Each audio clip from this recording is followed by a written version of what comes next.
Now, very much looking forward to a conversation in just a moment, because as we head towards Easter, I suppose it's easy to think here in New Zealand, that's a Christian thing. But we live in a secular country, and for a lot of people, Easter is, that's a faith thing, and other people have different ways of doing things.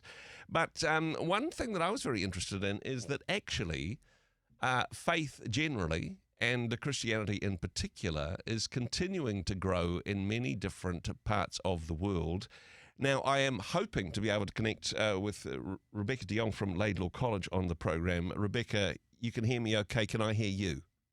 Yeah, hi Andrew. Nice to be with you today. It is certainly nice to make the connection. It was a little bit last minute from my point of view, so sorry that we haven't had time to chat off air. But I mean, this is a fascinating topic, isn't it? That here in New Zealand, we may think that that faith is declining, and hey, the survey's in terms of people turning up to church and saying that faith is something that's important to them. That is spiraling downwards, but not so in most parts of the world, honestly. Yeah, it's really interesting, and I hope this listeners will be really encouraged. If we think this year about who is celebrating Easter, Yeah. We can think about who makes up the church, the church part of the worldwide church. And also the other part I want to look at the end is like, who are we inviting in to celebrate Easter with us this year? Yeah. So it may surprise listeners that the world is becoming more religious. Mm-hmm. So each year, the International Bulletin of Missionary Research, they publish stats, and they've been doing this for about 40 years. So we've got some really interesting data. And from this data, we've seen three major trends in world Christianity and other religions generally. Yeah. And this is, first of all, that there is a growth in world religions, that we're becoming more religiously diverse, but people are having limited contact with Christians. Okay. And so I teach missions at Laidlaw College, and so that'll come through because I'm all about missions and the missional opportunities that we have. So in the 1960s, they were pessimistic. They said all religions are going to die out, and everybody's going to basically live in a secular society. Mm-hmm. And that hasn't been the case. In the 1970s, 80% of the world professed to have a religion. In 2000, that was 87%. And today, that's 88.7% of the world say that they have. I mean, that is counterintuitive, certainly from a Western world point of view, and there is certainly an imbalance that things seem to be more secular in this part of the world than perhaps the developing world. But as people of faith, we'd like to believe that this is a good thing to believe in, and more people should take up Christianity. But what do you think are some of the factors that is leading to the growth of religion and the growth of the church in some parts of the world, Rebecca? Yeah, so factors that have contributed are things like the collapse of communism. So if you think back in the 1970s, the Cold War, China, communist Russia. Yep. And so back in the 1970s, 40% of Chinese had a religion. Today, that's 60%. And Russia, today, 82% would say that they have a religion. So it's really interesting because I have a friend. She's my age. She grew up in Russia under the communism, and then I went into her home and I saw a Christian IQ, the gold ornate pictures of Christ, and I asked her about that, and she said she explained how she was secretly baptized as a child. Wow! But she wasn't allowed to be taught anything about her faith. So she knew she was a Christian. She inherited that from her parents and her grandparents, but she had no idea about what it meant to be a Christian. And now some people would question whether or not that is faith, whether it's just like, oh no, we've clipped our ticket, we've got our ticket to heaven. But hey, I mean, we're not here to talk about what is and what isn't faith. I mean, is it, I suppose the fall of communism turns out that atheism is dead, not God. I mean, that explains part of it. But in terms of the growth in the church, I mean, that is happening more specifically in some parts of the world than others, to be fair. Yeah, so the growth in Christianity is definitely growing.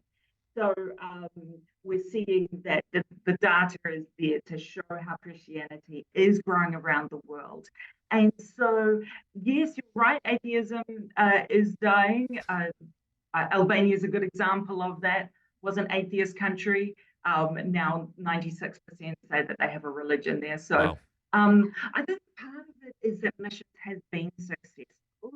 The example I would give is Myanmar, which is a context I know well. Mm-hmm. And so when they went under socialism between the 1960s and 90s, there was a real concern from the outside world that the English, the American, the Portuguese, the French who had brought the gospel to that country were very concerned that Christianity would be stamped out there. Yeah. And then when it reopened up, there was a 9% growth in the church in that time, Yeah. where it was completely cut off from the outside world. And so what we've seen is that when Adoniram Judson, when these missionaries of faith, Hudson Taylors and William Carey's, when they were going out, they were bringing the gospel to these places, Mm-hmm. and God has been at work, and the gospel has been established, and it's flourishing. And so there's a real growth in the church in places like, say, in Africa, for example. 2018 marks the year that Africa has the most Christians, and that's 30 million more Christians than Latin America. Wow. Who has 600 million Christians. So in Asia, Africa, Latin America, it's flourishing. It's exciting to see. So when we look at what the average Christian, the average churchgoer looks like, chances are they're African. Statistically, which is interesting, and also I love the point that the church continues to grow even without the presence of Western missionaries. Yes, God uses missionaries, but God is about growing His church in different ways. Hey, something I'd like to focus on before we run out of time, though, is because it's not all good news.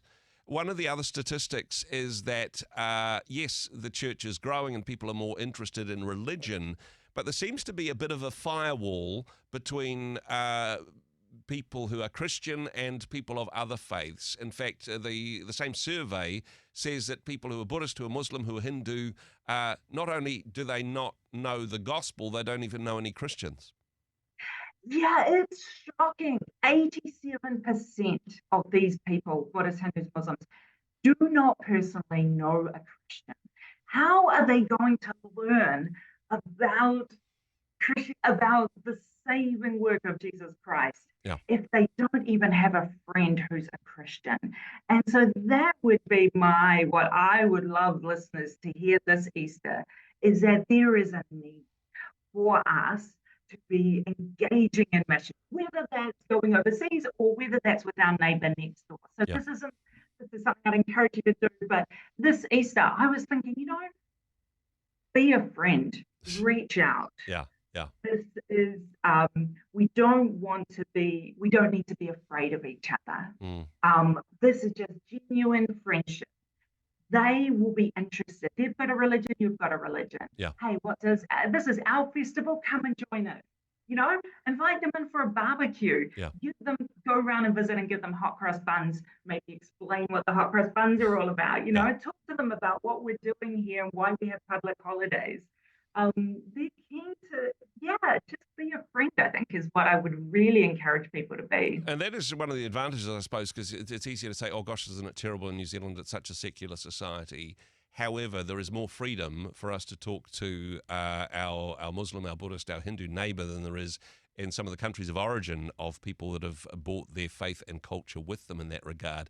One thing I suppose that we might need to be careful of if we're inviting the neighbours over for a barbecue is some of the principles of their faith. No pork products, and I know it's Ramadan at the moment, so we might have to be careful with the timing of that. So sensitive to their culture and their beliefs. Absolutely. But certainly an opportunity to say, hey, this is who I am, this is what I believe, and chances are that you'll get a positive response from people in that space.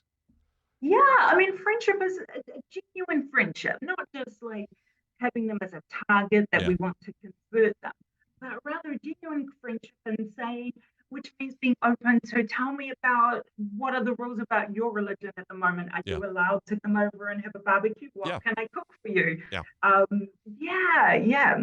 So absolutely, that's a good place to start. No, very good indeed. Rebecca, thank you for the work that you do at Laidlaw. Wonderful to chat with you on the program today. Do hope that you and yours have a very good Easter. Thanks for joining us today.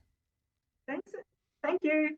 Hey, thanks very much for joining us in the Rhema studio. Thanks very much for watching the interview. It's kind of nice to have an audience, actually. And if you did like what you watched, then do give us a like, do give us the thumbs up. And if you'd like to see more interviews like that one, or perhaps even better, subscribe and those interviews will come straight to you. Don't forget to turn on your notifications, and we'll see you in the next one. Cheers.